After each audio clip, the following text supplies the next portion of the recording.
I love coming and expanding people's visions. I love to amplify the power and potential, right, within you. And the thing is I believe I know what I'm talking about. When I was a little kid, people told me it was impossible. My dream was to play college football. So you're thinking, there's wheelchair football in college, right? I wasn't always in a chair, but my dream was to play college football. And one time I told my buddy what my dream was, and guess what they did? They laughed at me. They gave me all the reasons why I couldn't be a college football player. Like, you're too short, you're too slow, you're even too white. I'm like, what does that mean? But I remember them telling me, you can't do it. All these reasons. I don't know if you guys know this, but by the time we're 17 years old, we hear the word I can't 150,000 times. Compared to I can 5,000 times. So you guys, this idea of impossible, I believe, not only that I'm an expert of some of these things, that I believe that you guys are the expert. And that's what I'm excited to do, passionate about, going around this country. I received a letter from Lavelle Edwards, Hall of Fame football coach from BYU, invited me to come down to this campus. We decided that the best thing for me to go to our junior college. I played 2 downs, you guys. I tasted the sweetness of success. I was on the team. I had a jersey, but I wanted to be on the field, right? I don't want to just come to school. I want to be a leader at school. And I don't want to just be on the sidelines. I want to be on the field. And so I don't care what they tell you. So this was me and my brother, right? I was king for just one day. And that was my goal and dream, was to be a football player. Now I don't care what they tell you. They don't pay enough money to play football in college. And so in between seasons, I came home to earn some money because I wanted to have enough for my bullet bike and to go back and play football. I always thought that chicks dig the wheels. It wasn't until I got in the wheelchair that I knew that chicks dig the wheels. But I came home and I'm like, what can I do to earn enough money to do this? And so I decided to paint. Not pictures, but buildings. My dad taught me how to do this. And I started a business. Business was booming. I got a phone call from Napoleon Dynamite Country, inviting me to go up there to do a bit on the barn. 3 days later, $3,000 richer, I'd have enough money to buy my bullet bike. I get up early in the morning, I put the equipment in the back of my truck, and I head up to Idaho. I'm from Utah. And when we hit the Utah-Idaho border, and there's bumper-to-bumper traffic. So me and my buddy were able to talk about the important things of life. Girls, football, and bungee jumping. I've gone on bungee jumping that night for young adult activity. So we get up there, and I wanted to get all parts of the barn done first. So we get there, I pull out the scaffolding. That's the metal stuff that helps construct and build things. I pull out a 30-foot ladder and lean it up against the barn, not even close, so I get 2 levels of scaffolding. And put my 30-foot ladder up on top of that and lean it up against the barn. I asked my buddy to hold the ladder, not knowing he was afraid of heights and trees. And he's up there and he's just shaking. And I'm thinking to myself, maybe we shouldn't do this. But what could go wrong? So I get halfway up the ladder, I yell it down, my buddy, my feet up, relates life, step by step, precept on precept, I shut the door, stop preaching to me.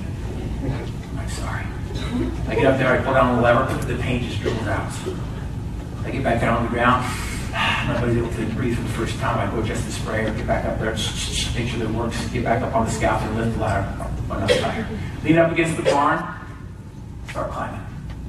I get halfway up there, my buddy yells up to me and says, hey Griff, I know how excited you are to go bungee jumping tonight, but I want to remind you that you don't have a cord.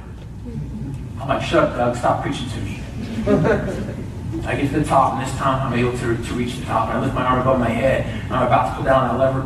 When you guys, that infamous feeling that you guys all felt in grade school when you lean back on a chair and teach each other not to, I did that. And I felt that feeling, my stomach, up my mouth, down to my legs, and back to my stomach again. You know what I'm talking about? I felt that feeling, and I dropped the sprayer, and I'm like, oh, shoot. I think I said shoot. Let's just say I said shoot. And at the top of the barn was some loft doors, and there's a 1-inch gap, and I simply jammed my thumb in there, and just ripped my thumb out and flayed the top part of my thumb off. And I've fallen, and at the bottom of the loft doors was a 1-inch ledge, and that's my only safety. And I'm reaching out, and that's because I don't want to be a part of that scrap metal down below. And I reach out there, and I grab perfect contact with my fingers, and I hold on with dear mic, and I'm like, this is it, I'm not going anywhere. But because of the weight of gravity, because of my pull of my body weight, it caused my fingers to pop off. The ledge, not my hands. You should have seen some of your faces. In fact, I saw some of you guys gag. they're like, he's got Star Wars hands. At least the original hands. To make a long story short and a quick fall, happened like that. I'm thinking to myself, I don't want to be part of that, so I'm trying to scramble to the top. Don't remember doing that, but knowing that I did, because I recognized that there was paint chips and wood splinters jammed into my fingernails. My next thought was stop, drop, and roll. I'm going to stop and drop and roll. So I looked down at the ground to gauge myself to make sure that I could drop, break my fall. So I looked down, I hit. Straight-legged. Stuff the landing perfect. If I was a gymnast. I wasn't, I was a painter. My legs came up, my back came down, and my L1 vertebrae exploded inside me as I crumbled to the ground. I reached down to alleviate the pain, and my hand could feel my legs, but my legs could not feel my hands. My buddy just recovered from his small little fall. He comes over to me and says, are you okay? Are you okay? I'm like, I don't think you should be doing that. I remember looking at my buddy and saying, Doug, I think I'm paralyzed. We'll call the ambulance. Hey, you guys, you got students who, for whatever reason, might be paralyzed for other reasons. I don't know if you've been paralyzed in the past from the demons of doubt and fear. I don't know if the methods you use to motivate have fallen flat on your face and fallen short of expectations. But you guys, I'm here to tell you that we have a program, we have something that not only helps your students, it gives them an emotional experience, and that right there ignites the power and potential in them. And the seeds that have been sown by the teachers are allowed to sprout. Now, the reason why I shared the story with you guys is it was impossible for me. I couldn't play football. I played 2 downs. My dream now today is to walk again. The doctors tell me, Griff, don't ever get your hopes up. In fact, I wrote a story called I'm Possible. I think this right here is, for me, is my possible. I got a D- in English in 6th grade. My teacher told me that I'd never be able to write a cohesive sentence. I was going to read something here, but I don't have time. But I do have time to go around the country and help your students amplify the power and potential within them. My dream today is to walk again. I told the doctors my dream, and guess what he did? He laughed at me. I told the therapist my dream, and guess what she did? Let's go.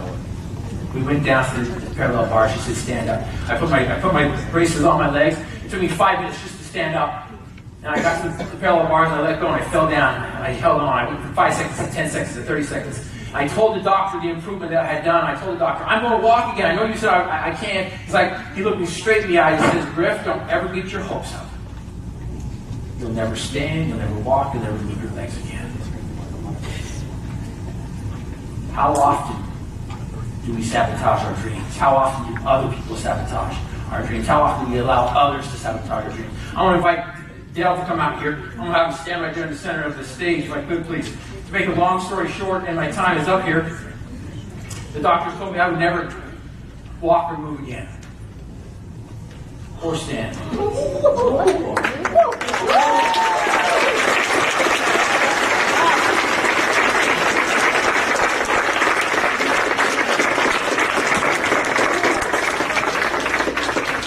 right, Dale, 2 steps back. This is about the distance of the parallel bars. It's been a while.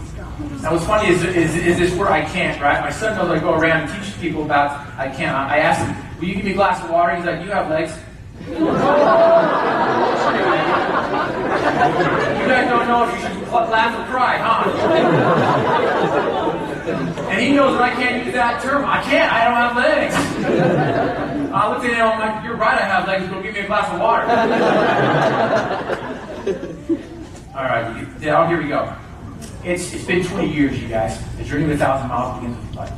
You guys, we had 6 wonderful people in front of us telling us what steps to take. I'm telling you right now, I have some steps to share with you. Come see me at booth 6. Booth 6. I've got some things for you, Dale. Here we go.